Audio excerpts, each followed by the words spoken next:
করতে আমরা দেবো না।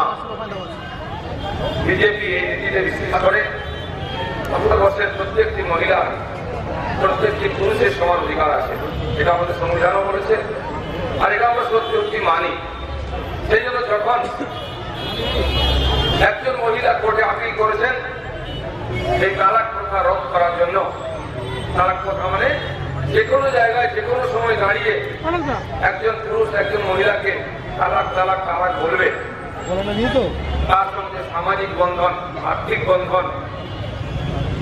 বন্ধন নিমেষের মধ্যে শেষ হয়ে যাবে। সে মহিলার কোনো ভবিষ্যৎ নাই, কোনো সম্মান নেই, তিনি রাস্তায় নেমে যাবেন।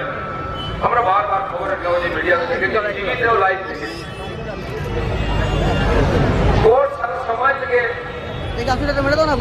সরকার কাছ থেকে মতামত দিয়েছে, সরকার সমাজের কাছ থেকে মতামত দিয়েছে, সেটা কি হওয়া উচিত। দরকার হলে তার উপরে সংবিধান আইন তৈরি করা হবে।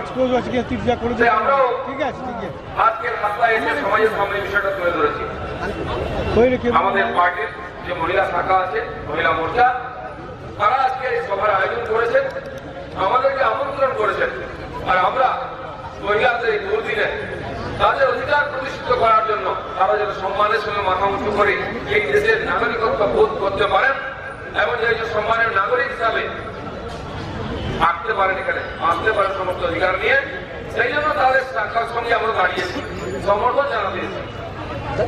সংযোগ কথা তো পশ্চিমবাংলায় একজন মুখ্যমন্ত্রী মহিলা আছেন। আমার মনে হয় এর আগে মহিলাদের দুর্দশা এই দুর্দিন আসেনি পশ্চিমবাংলায়, যতদিন না মহিলা মুখ্যমন্ত্রী ছিলেন। আমাদের ভরসা হয়েছিল যে কমসে কম এই সময়ে একজন মহিলা হিসাবে তিনি এই অনিশ্চিত ভবিষ্যতের দিকে তাকিয়ে যে মহিলারা আজকে তার দিকে আকুতি জানাচ্ছেন, তাদের সঙ্গে এসে দাঁড়াবেন, তাদের পক্ষে কথা বলবেন। কিন্তু আমরা দেখলাম লম্বা লম্বা দাড়ি নিয়ে যারা তালাকের পক্ষে কথা বলছেন, তিনি তাদের সঙ্গে হাত মিলিয়েছেন, তাদের পক্ষে দাঁড়িয়েছেন। ওনার বিশ্বাস দাড়ির সঙ্গে ভোট আমার সঙ্গে আসে। দুর্ভাগ্যের বিষয়, দুঃখের বিষয়, পরিতাপের বিষয়, তিনি একদিকে সুকন্যা সমৃদ্ধি যোজনায় কন্যাশ্রী প্রকল্প চালু করছেন, স্কুলে পড়ছে যে মেয়েরা তাদেরকে ভাতার ব্যবস্থা করছে, স্টাইপেন্ড, তাদেরকে সবুজ সাথী সাইকেল দিচ্ছেন পড়াশোনা করার জন্য। এইসব দিয়ে তাদের কোন অন্ধকার ভবিষ্যতের দিকে ঠেলে দিচ্ছেন। আমি প্রশ্ন করতে চাই, এই নাটক কেন আপনি করছেন? যে মেয়েগুলি একবার ইনোসেন্ট, তারা খোলা মনে পড়তে যাচ্ছে, তারা জানে না বিয়ে হয়ে যাওয়ার পর তারা কোথায় যাবে, কি করবে। তাই এই মহিলা মুখ্যমন্ত্রী ভাবার দরকার আছে। তিনি মানুষের সঙ্গে প্রতারণা করছেন, মেয়েদের পড়াশোনার ব্যবস্থা করছেন, কিন্তু তাদের কোনো ভবিষ্যৎ নাই। সুখের সংসার 2 মিনিটের মধ্যে শেষ হয়ে যাবে।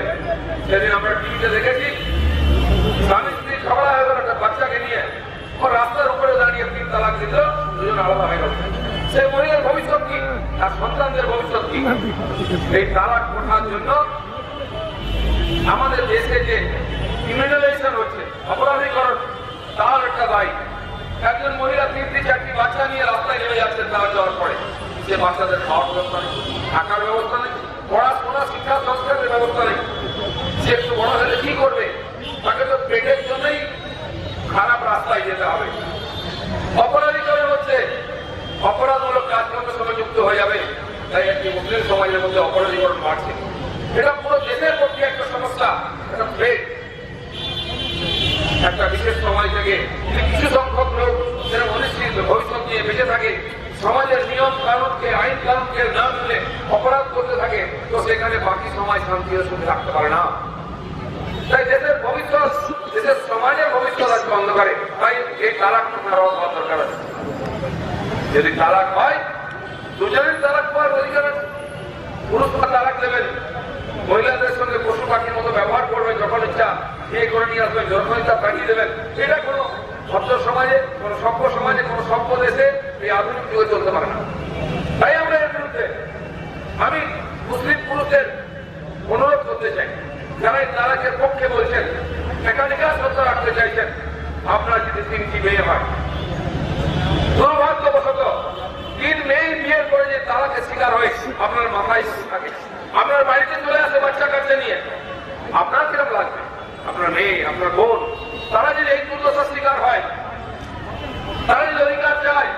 তারা যে প্রশ্ন করে আমাকে কেন নিয়ে দিয়েছিল, জানতে যখন আমার দুর্ভাগ্য হবে, আমি কোথায় যাবো, কি করবো? মেয়েটিও খারাপ পথে যেতে পারে, বাচ্চারাও খারাপ রাস্তায় চলে যেতে পারে, সমাজের কি হবে?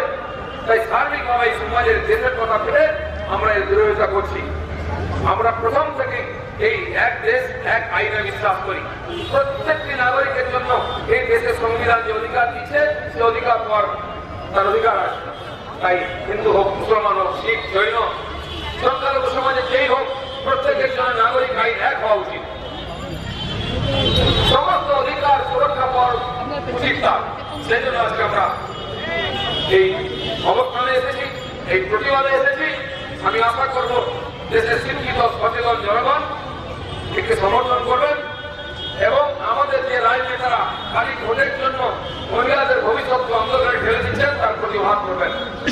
বন্ধুগণ, আমরা জানি বিশ্বের মধ্যে অনেক মুসলিম কান্ট্রি আছে যেখানে মুসলিম ল চলে, সারিয়া ল চলে, মুসলিম জনসংখ্যা আছে দেশে, কিন্তু সেই দেশগুলোর মধ্যে 21টা দেশ মুসলিম দেশ হওয়া সত্ত্বেও সেখানে এই সারিয়া কানুন বন্ধ হয়েছে, তিন তালাক কথা বন্ধ করা হয়েছে। পশ্চিমবঙ্গ তথা ভারতবর্ষ একটা মুসলিম কান্ট্রি নয়, যেখানে সংবিধান আছে, তা সত্ত্বেও সংখ্যালঘু বলতে তাদের জন্য এত কান্নাকাটি নেতাদের, সেকুলার নেতাদের, অথচ সেই সমাজের মহিলাদের জন্য কোনো চিন্তা নাই। এই ধরনের বিচারিতা বন্ধ হওয়া উচিত, এই ধরনের ভোট পলিটিক্স বন্ধ হওয়া উচিত। মহিলাদের ভবিষ্যতের জন্য সমস্ত সচেতন শিক্ষিত আধুনিক সমাজকে এগিয়ে আসতে হবে, তাদের পিছনে দাঁড়াতে হবে। এই জন্য আজকে আমরা মহিলা মোর্চাকে যে নেতৃত্ব দিচ্ছেন এই আন্দোলনে তার পিছনে দাঁড়িয়েছি, তাকে সমর্থন করেছি, আগামী দিনে সমর্থন করবো। এই আন্দোলনকে আমরা জেলায় জেলায় নিয়ে যাব। আশা করবো সমস্ত সমুদায় আন্দোলনকে সমর্থন করে যে ধরনের কালা কানুন, যে ধরনের অব্যবস্থার অনিশ্চিত ভবিষ্যৎ মহিলাদের সঙ্গে আনা হচ্ছে তার প্রতিবাদ করবেন এবং এটা চিরতরের জন্য তারা কথা বন্ধ হবে এই আশা রেখে সবাইকে ধন্যবাদ জানিয়ে, মহিলা মোর্চাকে ধন্যবাদ জানিয়ে আমার বক্তব্য শেষ করছি। ভারত মাতা কি জয়।